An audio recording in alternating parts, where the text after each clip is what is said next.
Hi నమస్తే welcome to I dream. నేను మీ anchor Pratyusha. ఒక రిలేషన్షిప్ బ్రేక్ అయినప్పుడు ఆ వ్యక్తి ఎంతో బాధపడుతూ ఉంటాడు కదా. అంటే నాకే ఎందుకు ఇలా జరిగింది, నేను 100% ఎఫర్ట్స్ పెడుతున్నాను కదా, నేను ఏమన్నా పాపం చేశానా, నేను కరెక్ట్గానే ఉన్నాను కదా అని చాలా బాధపడుతూ ఉంటారు. బట్ మనకి సజెస్ట్ ఇచ్చినప్పుడు లేదు ఇది స్టార్టింగ్లో చిన్న బాధ అయ్యేది, మీకు ఒకవేళ ఫ్యూచర్లో కంటిన్యూ చేస్తే కొండంత అవుతుందేమో, అందుకే దేవుడిని కట్ చేశాడు అని చెప్తూ ఉంటారు. సో అసలు దీన్ని ఎలా అర్థం చేసుకోవాలి, ఇవన్నీ కూడా తెలుసుకుందాం. ఈరోజు మనతో పాటు Ananta Shakti founder, spiritual guru, law of attraction manifestation expert, ఈరోజు మనతో పాటు అనంత సాయి కృష్ణ గారు ఉన్నారు. సో సార్తో మాట్లాడి చాలా విషయాలు తెలుసుకుందాం. నమస్తే సార్. నమస్తే. ఎలా ఉన్నారు సార్? బాగున్నామండి, మీరు బాగున్నారా? నేను కూడా చాలా బాగున్నాను సార్. సార్ ఒక్కొక్కసారి ఎలా ఫీల్ అవుతామంటే, అంటే ఇప్పుడు చాలా మందికి బ్రేకప్స్ అవుతూ ఉంటాయి, పెళ్ళైన తర్వాత డైవర్స్ అవుతూ ఉంటాయి. వాళ్ళు ఎలా అనుకుంటారంటే నాకు ఈ పర్సన్ కరెక్ట్ కాదు కదా, అంటే విడిపోతామని దేవుడికి ముందే తెలుసు కదా, అలాంటప్పుడు ఎందుకు నా లైఫ్లోకి పంపించాలి, నన్ను ఎందుకు ఇంత బాధ పెట్టాలి, దేవుడు అనేవాడు ఉంటే నాకు ఎందుకు ఇంత బాధిస్తాడు అని వాళ్ళు కుమిలిపోతూ ఉంటారు. సో నిజమే కదా సార్, దాంట్లో వాళ్ళ బాధలో అర్థం ఉంది కదా, ఎందుకు దేవుడు అలా పంపిస్తాడు మన లైఫ్లోకి? అసలు మన లైఫ్లో జరిగే ప్రతి చర్యకు కానీ మనం క్రియేట్ చేసుకుంది, భగవంతునికి మన జీవితంలో జరగడానికి సంబంధం ఉండదండి. ఇప్పుడు చూడండి, పెళ్లి చేసుకుంది ఎవరు? మనమే చేసుకుంటాం. మళ్ళీ ఆ రోజు అనుకోవచ్చు నాకు మంచి, ఇప్పుడు సంబంధాలు చూసేటప్పుడు 1కి 10 సార్లు ఆలోచన చేసి జాతకాలు చూపించి 10 మందిని కనుక్కొని మళ్ళీ పెళ్లి చేస్తారు. అంటే పెళ్లి చేసేటప్పుడు ఆ భగవంతుని దయ ఉంది, ఆశీర్వాదం ఉందనే పెళ్లి చేసుకుంటారు. అంటే కొన్ని సంవత్సరాల తర్వాత ఏదో ఒక చిన్న విషయం జరిగితే అప్పుడు భగవంతునిపై తోసేస్తారు. అంటే నాకెందుకు ఇది ఎలా జరుగుతుంది, ఇప్పుడు మీరు అడిగారు అంటే భగవంతునికి ముందే తెలుసు కదా, ఈయనిచ్చి నాకు ఎందుకు పెళ్లి చేశాడు, ఈమెనిచ్చి నాకు ఎందుకు పెళ్లి చేశారని. అంటే ఇక్కడ పెళ్లి తర్వాత ఏమవుతుందంటే మన ఆలోచనలు మనం క్రియేట్ చేసుకుంటున్నాం, అంటే మన లైఫ్లను మనమే పాడు చేసుకుంటున్నాం. అక్కడ మన జీవితాల్లో జరిగే ప్రతి పనికి భగవంతునికి సంబంధం ఉండదు.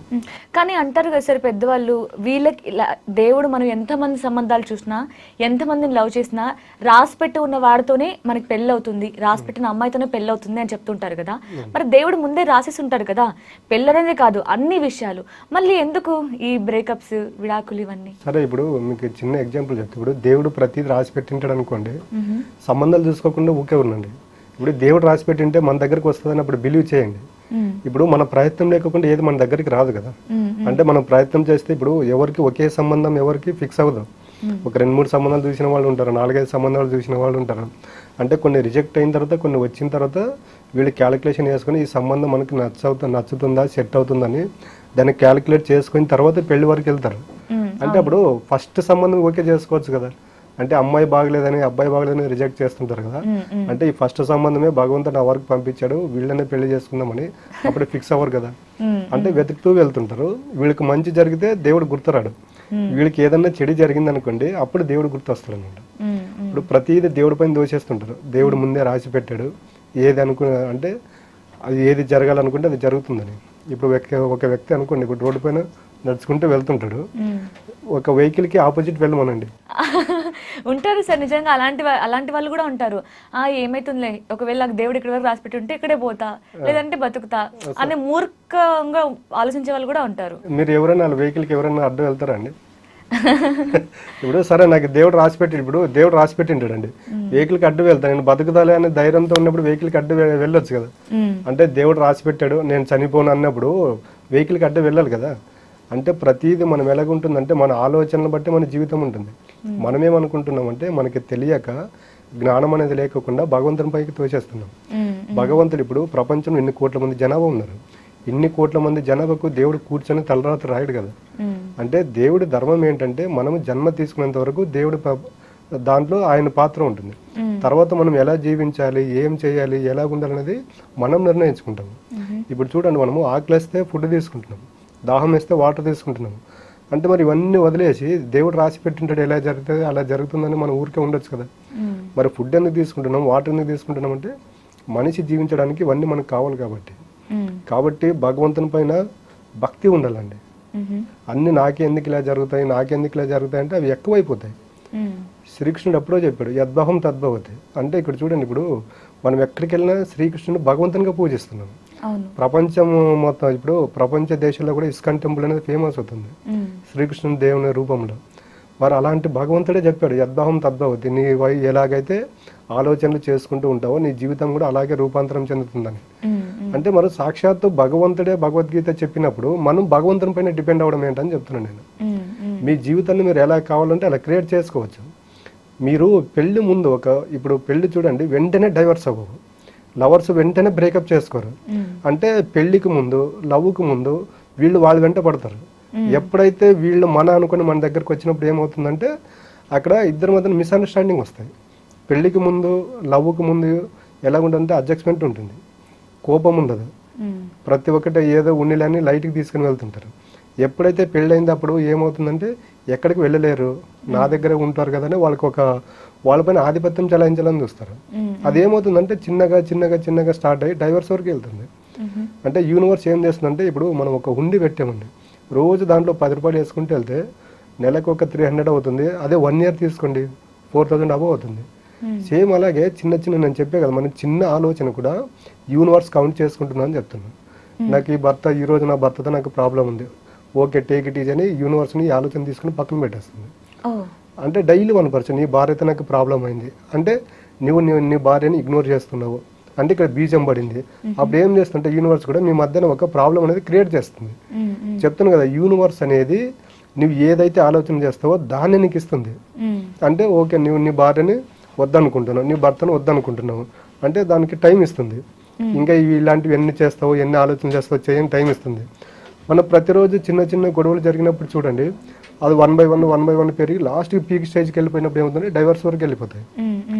అది అక్కడే కూర్చొని మాట్లాడుకుంటే ఇద్దరి మధ్యన అండర్స్టాండింగ్ ఒకటి ఉంటుంది. తర్వాత ఏమవుతుందంటే మనం చెప్పే కదా, ఏదైతే మనం ఎక్కువగా ఆలోచనలు చేస్తామో, ఎంత ఎనర్జీ పెట్టి మనం ఆలోచనలు చేస్తామో దాన్ని యూనివర్స్ ఇవ్వడం అనేది జరుగుతుంది. అది మన హెల్త్ రూపంలో కావచ్చు, రిలేషన్ రూపంలో కావచ్చు, ఫైనాన్షియల్ రూపంలో కావచ్చు. ఈ మూడింటి పట్ల మన ఆలోచనలు ఎప్పుడైతే సానుకూలంగా ఉంటాయో ఖచ్చితంగా మన లైఫ్లోకి సానుకూలమైనటువంటి వ్యక్తులు వస్తారు, సానుకూలమైనటువంటి ఆరోగ్యం ఉంటుంది, డబ్బు కూడా వస్తుందండి. ఓకే, అంటే జస్ట్ అంటారు కదా, కొన్ని బ్లాంక్స్ ఫిల్ చేయకుండా అలానే వదిలేస్తాడేమో దేవుడు, వాటిని మనం ఫిల్ చేసుకుంటేనే అది మన కర్మ ఫలితం. అదే 100% అండి. ఇప్పుడు దేవుడు నాకు ఇంకేదో మంచి జరగాలని, ఇప్పుడు ప్రతి ఒక్కరు బ్రేకప్ అయిపోయింది బాధపడిపోతుంటారు, డైవర్స్ అయిపోయిందని బాధపడిపోతుంటారు. నేను ఇంతగా ప్యూర్గా లవ్ చేసి నన్ను వదిలిపెట్టిపోయాడు అనుకుంటారు. అంటే భవిష్యత్తులో వీళ్ళ ద్వారా నాకు ఏదో ఇంకా చెడు జరిగేది ఉందేమో, నాకు ఇప్పుడే మంచి జరిగింది అనేది ఈ విధంగా ఉండాలండి పాజిటివ్ థాట్స్ అనేది. ఇప్పుడు చూడండి, బ్రేకప్ అయిన వాళ్ళు ఎంతమంది సక్సెస్ అయ్యారు. ఇప్పుడు మనం ఎగ్జాంపుల్ మాట్లాడాలనుకుంటే సుడిగాలి సుధీర్ ఉన్నాడు, అది ఈరోజు ఎంత ఫేమస్ అయ్యాడండి ఆయన. ఆయన ఒకప్పుడు లవ్ బ్రేకప్ అయింది అంటే నా దగ్గర ఏం లేదు, ఆ రోజు అమ్మాయి నన్ను యాక్సెప్ట్ చేయలేదు, ఈ రోజు నేను ఈ స్టేజ్లో ఉంటే ఆ రోజు ఆయన అలాగే కుమిలి అలాగే ఉంటే ఈ రోజు సుధీర్ అనే వ్యక్తి ఇంతమందికి పరిచయం అయ్యేవాడు కాదు కదా.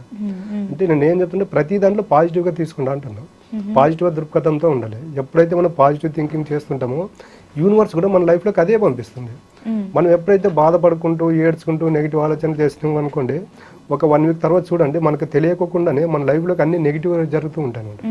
కాబట్టి అప్పుడు పాజిటివ్ థింకింగ్ అనేది మనిషిని ఎలా చేస్తుందంటే స్ట్రాంగ్ మెంటాలిటీగా బిల్డ్ చేస్తుంది అనమాట. ఓకే, అంటే మీరు ఇందాక అన్నారు కదా, ఒకవేళ ఆ పర్సన్ మన కరెక్ట్ కాదు అన్నప్పుడు వదిలేసి, అంటే ఫ్యూచర్లో మళ్ళీ ఎక్కువ బాధ ఉంటుందేమో అని వదిలేయడం బెటర్ అని చెప్తున్నారు. కానీ అలా లైట్ తీసుకోవడం వల్ల మేబీ మనం ఎఫర్ట్స్ పెడితే మళ్ళీ ఆ పర్సన్ మన లైఫ్లోకి వస్తారేమో కదా సార్.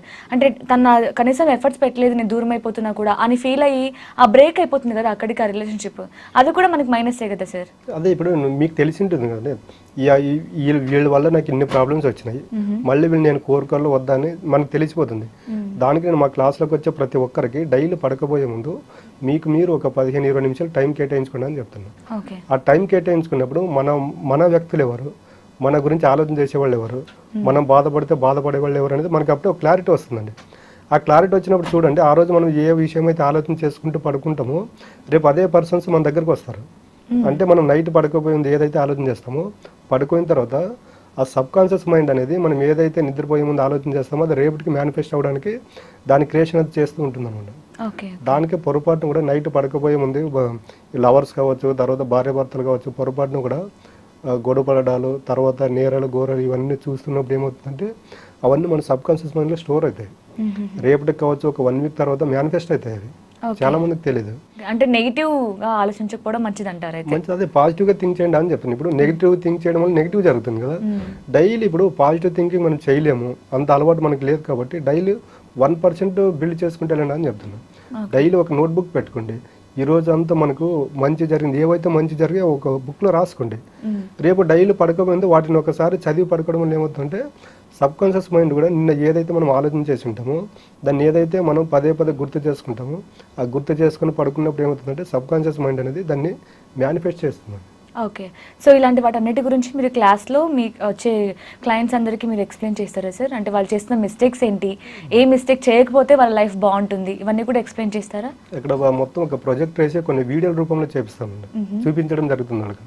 అంటే రిలేషన్లో మనం చేస్తున్న పొరపాట్లు ఏంటి, అంటే గతంలో మన రిలేషన్ బాండింగ్ అంత స్ట్రాంగ్ ఉంది, ఇప్పుడు ఎందుకు వీక్ ఉంది, అంటే ఈ గ్యాప్లో ఏం జరిగింది అనేది వాళ్ళకి క్లియర్గా అక్కడ చెప్పడం వల్ల అంటే మన ఆలోచనలకు యూనివర్స్కు మనకి రిలేషన్కి సంబంధం అనేది అక్కడ ట్రయాంగిల్లో చూపించినప్పుడు ఏమవుతుంటే వాళ్ళు అక్కడ రియలైజ్ అవ్వడం జరుగుతుంది. ఓకే. సో మరి ఆన్లైన్ ఆఫ్లైన్ 2 క్లాసెస్ చెప్తూ ఉన్నారు. ఆఫ్లైన్ క్లాసెస్ ఎప్పుడు కండక్ట్ చేస్తున్నారు సార్? ఆఫ్లైన్ క్లాస్ అనేది మనకి June 14th ఉందండి. 14th సేమ్ మనకి KBHP అక్కడండి రెగ్యులర్ జరిగే ప్లేస్లోనే ఉంటుంది. Okay, nice sir. Thank you so much sir. Thank you అండి. And for more videos, Please subscribe to iDream. Please subscribe to iDream. Please subscribe iDream. And please subscribe to iDream. For more videos, subscribe to iDream. please like, share, and subscribe to the channel. Congratulations, iDream. subscribe to iDream. Subscribe to iDream. So subscribe to iDream Media. iDream ki iDream team అందరికి huge congratulations. Please subscribe iDream Media. Please subscribe to iDream. Subscribe iDream. Please subscribe to iDream. iDream అంటే నా కళల ఛానల్ను subscribe చేసుకున్న నోరు తిరుగుతలేదు, మీరైతే గంట గుర్తు కొట్టండి. For more such videos, please subscribe to iDream. Subscribe to iDream. Please subscribe to iDream. Please subscribe iDream Media. Please do subscribe to iDream. Please subscribe to iDream Media. For best entertainment and information, please subscribe iDream. And don't forget to subscribe to iDream.